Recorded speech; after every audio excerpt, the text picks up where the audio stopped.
পুণ্যের কথা কেউ তো ভুলে যেও না, ভুলে যেও না, ভুলে যেও না। মাতৃভাষা বাংলা ভাষা যেন ভুলে যায়, মাতৃভাষার জন্য যুদ্ধ করেছিল ভাই। মাতৃভাষা বাংলা ভাষা কেন ভুলে যায়, মাতৃভাষার জন্য যুদ্ধ করেছিল ভাই। ভুলে যেও না, ভুলে যেও না, দেশি পুণ্যের কথা কেউ তো ভুলে যেও না, ভুলে যেও না, ভুলে যেও না, ভুলে যেও না, ভুলে যেও না। কিন্তু সেই তুলা আপনি নিতে পারবেন না। আপনার খেজুর গাছের ফসলি খেজুর আর এক দেশের বেদাত লোকরা এসে তুলে নিয়ে যাবে। এর নাম হচ্ছে সীমান্তে আমার আপনার স্বাধীনতা। গত 2 দিন আগে মাত্র আমরা গণপ্রজাতন্ত্র দিবস পালন করলাম। 1971 সালের 17 এপ্রিল সেই গণপ্রজাতন্ত্রের ঘোষণা দেওয়া হয়েছিল। সেখানে বলা হয়েছিল পাকিস্তান রাষ্ট্র থেকে আমরা কেন আলাদা হচ্ছি, কারণ পাকিস্তান রাষ্ট্র আমাদের উপরে নির্যাতন করেছে, জুলুম করেছে, আমাদের উপর অত্যাচার করছে, ব্রুটালিটি এবং গণহত্যা চালিয়েছে। কিন্তু প্রশ্ন হচ্ছে, সেই 2 দিন আগে মুজিবনগর দিবস পালন করে আপনার বাপের মূর্তিতে ফুল দিলেন, আপনার চোখে পড়ে না গত 53 বছর ধরে আমার সীমান্তে কিভাবে ব্রুটালিটি চালানো হচ্ছে? আপনাদের কি চোখে পড়ে না আমার দেশের কোটি কোটি মানুষকে স্বাধীনতা সার্বভৌমত্ব হারিয়ে জাতীয় স্বার্থকে পদদলিত করে 20 কোটি মানুষকে নিজের দেশে পরাধীনকৃত দাসের মতো বাঁচিয়ে রেখেছে? এটা কি আপনাদের চোখে পড়ে না? এই কেমন বেঈমান আওয়ামী লীগ যাদের একাংশের নেতৃত্বে বাংলাদেশ যুদ্ধ করে স্বাধীন হয়েছে, সেই আওয়ামী লীগের নেতারা আজকে যুদ্ধের চেতনা বিক্রি করতে করতে বাংলাদেশের স্বাধীনতা বিক্রি করে দিয়েছে। এই আওয়ামী লীগ বাংলাদেশের স্বাধীনতা এবং সার্বভৌমত্বের সবচেয়ে বড় শত্রু। এই আওয়ামী লীগের নেতৃত্বে আজকে বাংলাদেশের প্রত্যেকটা স্বার্থ লঙ্ঘিত হচ্ছে। এই আওয়ামী লীগের নেতৃত্বে বান্দরবনের সীমান্ত আজকে রক্ষিত হয়ে গেছে। এই আওয়ামী লীগের নেতৃত্বে বাংলাদেশের প্রত্যেকটা সীমানার প্রত্যেকটা জমিন, প্রত্যেকটা মানুষ আজকে নিরাপত্তাহীনতায় ভুগছে। অতএব এই জন্য আমরা বারবার বলছি, বাংলাদেশের একমাত্র শত্রু হচ্ছে আওয়ামী লীগ, বাংলাদেশের জাতীয় শত্রু হচ্ছে আওয়ামী লীগ। এই আওয়ামী দখলদারদের হাতে 53 বছর পরে বাংলাদেশ আবার নতুন করে পরাধীন হয়ে গেছে। তাই এই লড়াই চালিয়ে যেতে হবে। আওয়ামী রাজাকারদের বিরুদ্ধে এই যুদ্ধ, আওয়ামী আলবদরদের বিরুদ্ধে এই যুদ্ধ, আওয়ামী হানাদারদের বিরুদ্ধে আমাদের নতুন করে স্বাধীনতা সার্বভৌমত্বের এই যুদ্ধ চলছে এবং চলবে। যেদিন আওয়ামী লীগ নামক এই পদার্থকে আমরা পরাজিত করে কঙ্কাল বানিয়ে বঙ্গোপসাগরে পাঠিয়ে দেব, সেদিন মাত্র শুধু আমার সীমান্তের প্রত্যেকটা জাতি, জনগণ, গাছপালা, গরু ছাগল স্বাধীনভাবে দম নিতে পারবে। আদারওয়াইজ 20 কোটি মানুষের স্বাধীনতা সার্বভৌমত্বের কোন গ্যারান্টি আওয়ামী লীগ নামক জন্তু ক্ষমতায় থাকা পর্যন্ত সম্ভব হবে না। তাই এই জাতির কাছে আমার আহ্বান, আপনাদের কাছে অপশন খুব পরিষ্কার। পরাধীন থাকবেন নাকি স্বাধীন হবেন? দাস দাসিয়ার কৃতদাসের মতো 400 বছরের গোলাম থাকবেন নাকি লড়াই করে, আন্দোলন করে, রক্ত দিয়ে, জীবন দিয়ে স্বাধীন থাকবেন? শিয়ালের মতো, কুকুরের মতো বাঁচবেন না সিংহের মতো একদিন বাঁচবেন, রক্ত দিয়ে বাঁচবেন?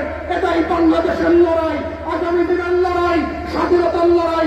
সেই লড়াইটা আপনাদেরকে অংশগ্রহণের আহ্বান জানিয়ে আমার বক্তব্য এখানেই শেষ করছি। আসসালামু আলাইকুম।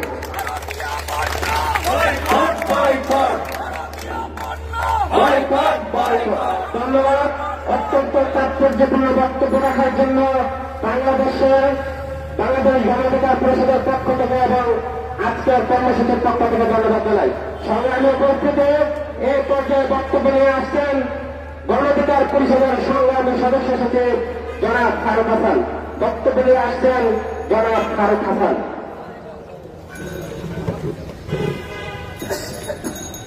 বন্ধুগণ, ভারত কর্তৃক বাংলাদেশের সীমান্তে নির্বিচারে গুলি চালিয়ে বাংলাদেশের নাগরিকদের হত্যার প্রতিবাদে আজকের এই মিছিল পূর্ববর্তী সংক্ষিপ্ত সমাবেশে যারা উপস্থিত হয়েছেন, বক্তব্য রেখেছেন, সকলকেই ধন্যবাদ এবং শুভেচ্ছা জানাচ্ছি। আজকে আমাদের সামনে পরিষ্কার এই স্বাধীন সার্বভৌম নামক বাংলাদেশের 56,000 বর্গ কিলোমিটার এলাকায় আওয়ামী লীগ নামক যে শকুনের থাবা পড়েছে, এই শকুনের হাত থেকে এই বাংলার মাটিকে আমরা মুক্ত না করতে পারলে আমার আপনার স্বাধীনতা অরক্ষিত থাকবে, অরক্ষিত থাকবে। প্রিয় বন্ধুগণ, 1971 সালে বাংলাদেশ খাতা কলমে স্বাধীন হয়েছে, কিন্তু বাস্তবে এই 53 বছরে স্বাধীনতার স্বাদ আমরা আজও ভোগ করতে পারি নাই। তাই এই 53 বছর পরে 2024 সালে এসে আমাদের বলতেই হয়, আমরা বলতে বাধ্য হচ্ছি, বাংলাদেশের একমাত্র চিরশত্রু আওয়ামী লীগ, আওয়ামী লীগ, আওয়ামী লীগ। এই আওয়ামী লীগ হায়নাদের হাত থেকে এই বাংলাদেশের 56,000 বর্গ তুমি কি ভারতের পণ্য বয়কটের সমর্থন করো? আমরা আমাদের দেশ থেকে ভারতের পণ্য বয়কটের সমর্থন করো?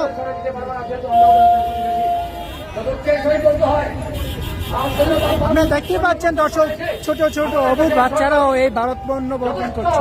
ভারতের সাথে বন্ধুত্বপূর্ণ সম্পর্ক রাখার চেষ্টা করছে, কিন্তু দুঃখের সহিত বলতে হয়, ভারত আমাদের দেশে বন্ধুত্বের কথা বলে সীমান্তে আমার দেশের জনগণকে পাঠিয়ে নির্বাচন করে হত্যা করে।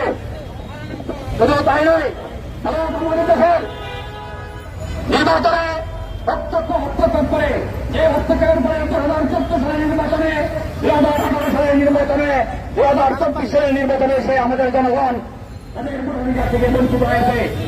এই জন্যই আমরা সাধারণ মানুষ আমরা কি করতে পারি? আমরা শুধু একটা প্রতিবাদ করতে পারি, এই প্রতিবাদের মাধ্যমে এই দেশের জনগণ সকলেই ঐক্যবদ্ধ হয়ে ভারতকে একটি মেসেজ দিবে যে আমরা তোমাদের বিরুদ্ধে ঐক্যবদ্ধ, তোমরা যদি আমাদের স্বাধীনতা হরণ করো, তোমরা যদি আমাদের দেশের জনগণের অধিকার হরণ করো, তাহলে আমরা তোমাদের বিরুদ্ধে সকলে ঐক্যবদ্ধ হয়ে তোমাদের পণ্যকে বয়কট করে তোমাদেরকে একটি মেসেজ দিব এবং বিশ্ববাসীকে জানিয়ে দিব যে এই প্রতিবাদের মাধ্যমে ভারত আমাদের দেশে আগ্রাসন চালায়, ভারত একটি আগ্রাসী দেশ, এ দেশকে বিশ্বব্যাপী সকলে বয়কট করুন। ভারত যদি আমরা দেশের জনগণ যদি আমরা ভারতকে শত্রু মনে করি, তাহলে মনে রাখবেন ভারত যেভাবে বাংলাদেশের ফিলিস্তিন যেভাবে ইসরায়েল যেভাবে ফিলিস্তিনের শত্রু, ভারত ঠিক ততটাই বাংলাদেশের শত্রু। এই জন্যই বাংলাদেশের সীমান্তে পাখির মতো গুলি করে। এই বলেই আমি আমার বক্তব্য শেষ করছি। আসসালামু আলাইকুম রহমতুল্লাহ। সংগ্রামী বন্ধুগণ, আপনারা জানেন ভারতীয় আগ্রাসনের প্রতিবাদে, সীমান্ত হত্যার প্রতিবাদে এবং ভারতীয় পণ্য বয়কট আজকে এই আন্দোলনকে আরো গতিশীল করার লক্ষ্যে, ঈদের পরে এই আন্দোলনকে আরো শক্তিশালী করার লক্ষ্যে আজকে এই বিক্ষোভ মিছিল, এই মিছিলে এই পর্যায়ে বক্তব্য নিয়ে আসছেন গণঅধিকার পরিষদ ঢাকা মহানগর উত্তরের যুগ্ম আহ্বায়ক জনাব শহীদুল ইসলাম রতন।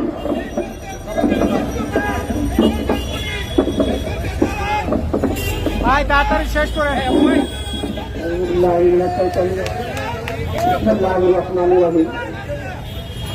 আজকে ফারুক ভাই, ঢাকা ফারুক ভাই, আয়োজিত ভারতীয় পণ্য পেট্রোল এবং সীমান্ত হত্যার প্রতিবাদে গণ অধিকার পরিষদের পক্ষ থেকে আজকে যে আমরা রাজপথে নামছি ভারতীয় পণ্য বয়কটে, সেটা ভারত আমাদের ভোটের বাকের অধিকার হরণ করছে, সেই উকিল্লা সেই কারণে আজকে আমরা রাজপথে নামছি। ভারতীয় পণ্য বয়কট করুন, ভারতকে দেশকে স্বনির্ভর করুন, ভারতকে খান, দেশ বাঁচান, সীমান্ত হত্যা বন্ধ করুন, নয়তো আমরা প্রতিবাদ আরো কঠিন